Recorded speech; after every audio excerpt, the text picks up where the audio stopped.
Welcome to my channel. Income tax में जो e verification का टाइम पीरियड था 120 डेज, उसको रिड्यूस करके 30 डेज कर दिया है। बट एग्जैक्टली क्या किया है ये हम नोटिफिकेशन के थ्रू इस वीडियो में देखेंगे। ऐसा नहीं है कि सिर्फ 30 दिन के अंदर अंदर आपको करना है, उसके बाद आप नहीं कर पाओगे।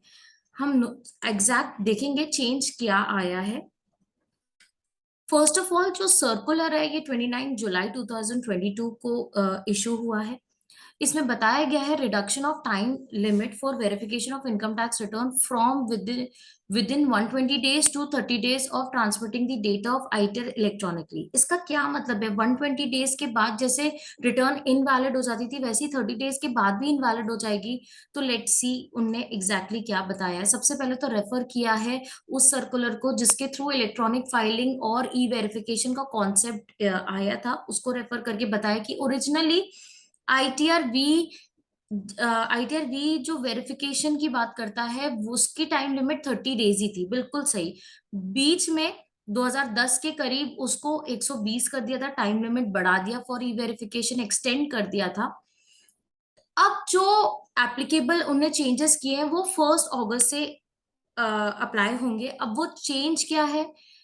It has been decided that in respect of any electronic transmission of return data on or after the date this notification comes, ये नोटिफिकेशन कब आ रहा है? ये आ रहा है 29 जुलाई को। बट नीचे आप जब सबसे लास्ट में देखेंगे तो इसकी एप्लीकेबिलिटी बताई गई कि 1 अगस्त से ये एप्लीकेबल है। The time limit of e verification of submission of ITR V shall now be 30 days from the date of transmitting uploading the data of return of income electronically. मतलब 30 दिन के अंदर अंदर आपको ई वेरिफिकेशन करना है। उसके बाद वो फर्दर क्लेरिफाई कर रहे हैं, it is clarified that where the return data is electronically transmitted before the date on which the notification comes. That means कि जो रिटर्न आपने 31 जुलाई तक फाइल कर दी है उनके लिए तो 120 डेज ही रहेगी। इसका मतलब है अगर अभी आपने रिटर्न फाइल करा है बट ई वेरिफिकेशन नहीं किया है तो चिंता की बात नहीं है, उनके लिए तो 120 डेज ही है। ये जो भी चेंजेस है ये 1 अगस्त से एप्लीकेबल होगा।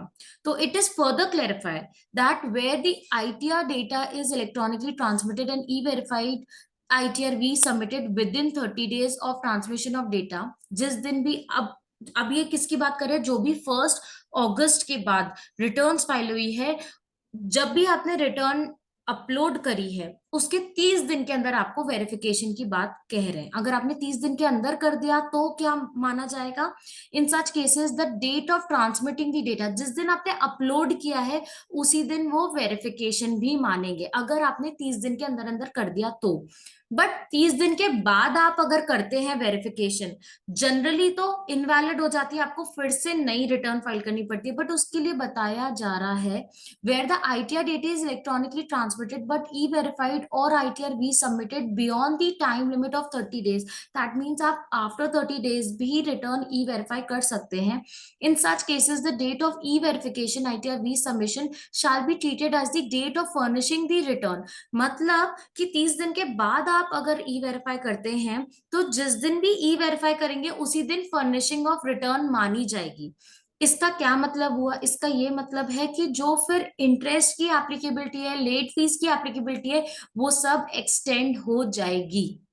हम रिटर्न अपलोड क्यों करते हैं? Just to stop the interest amount या लेट फीस अमाउंट। पर अगर आप 30 डेज के बाद रिटर्न ई वेरीफाई करते हैं, जिस दिन आपने अपलोड किया उसके 30 दिन के बाद आप ई वेरीफाई करते हैं, तो जो इंटरेस्ट है वो तब तक लगेगा जिस दिन आप ई वेरीफाई कर रहे हैं। तो इसके बाद all consequences of late filing of return under the act shall follow. अगर आप ई वेरीफाई ओटीपी के थ्रू नहीं कर रहे हैं बट आप सेंड कर रहे हैं, आईटीआर भी डाउनलोड करके साइन करके आप भेजना चाहते हैं सीपीसी थ्रू स्पीड पोस्ट, तो स्पीड पोस्ट का एड्रेस बताए कि करेक्ट स्पीड पोस्ट में आपको भेजना है। जब आप स्पीड पोस्ट का रूट लेते हैं तो क्या एप्लीकेबिलिटी होगी? कैसे बताया जाएगा कि 30 दिन के अंदर आपने स्पीड पोस्ट किया या आफ्टर 30 डेज? तो जिस दिन डिस्पैच होता है, the date of dispatch of speed post of duly verified ITR V shall be considered for the purpose of determination of the 30 days period from the date of transmitting the data of income tax return electronically. जिस दिन भी आप dispatch करते हो for speed post, उस दिन consider करा जाएगा 30 डेज का।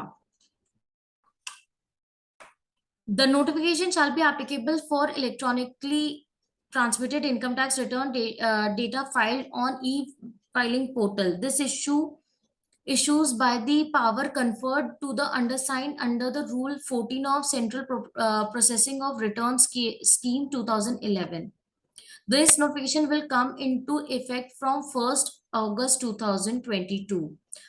मतलब जो date of filing of return थी, ड्यू डेट, वो 31 जुलाई थी।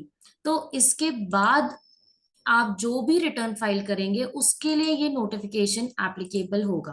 तो अगर मैं समरी फॉर्म में बताऊं, तो अगर आपने 31 जुलाई 2022 के पहले रिटर्न फाइल कर दिए बिफोर, तो आपके लिए अभी भी जो ई वेरिफिकेशन का टाइम है वो 120 डेज है।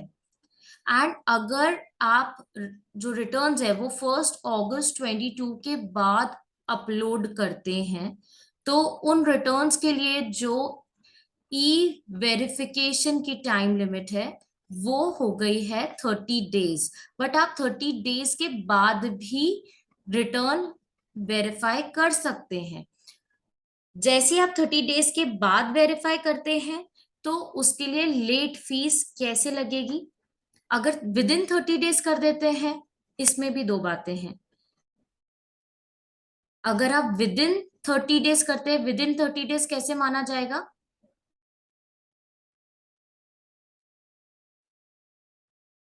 जिस दिन आपने अपलोड करी है उसके 30 दिन के अंदर अंदर आप करते हैं ई वेरीफाई, तो जिस दिन अपलोड करिए उसी दिन रिटर्न फाइल्ड मानी जाएगी। बट अगर आप आफ्टर 30 डेज करते हैं, तो उस टाइम के लिए क्या है कि जिस दिन आप ई वेरीफाई करेंगे उसी दिन रिटर्न फाइल्ड मानी जाएगी। अगर 30 दिन के बाद करते तो उस केस में क्या होगा, आपको एक्स्ट्रा इंटरेस्ट देना पड़ेगा, लेट फीस के कॉन्सिक्वेंसेस आएंगे, सब कुछ आएगा after 30 days. That means after 30 days भी आप ई वेरीफाई कर सकते हो, बस इंटरेस्ट और लेट फीस लगेगी, ई इनवैलिड रिटर्न नहीं होगी जो आपने अपलोड किया है। इससे पहले जो प्रोविजन था उसमें अगर 120 डेज के अंदर अंदर आप नहीं करते हैं ई वेरीफाई, तो रिटर्न इनवैलिड हो जाती है, आपको अगेन रिटर्न अपलोड करके वेरीफाई करना पड़ता था। तो this is the crux of the notification issued on 29 July 2022। Hope आपको समझ आया होगा। तो प्लीज इस वीडियो को लाइक करें, मेरे चैनल को सब्सक्राइब करें, मैं ऐसी एजुकेशन वीडियो आपको बनाती रहूंगी। Thank you.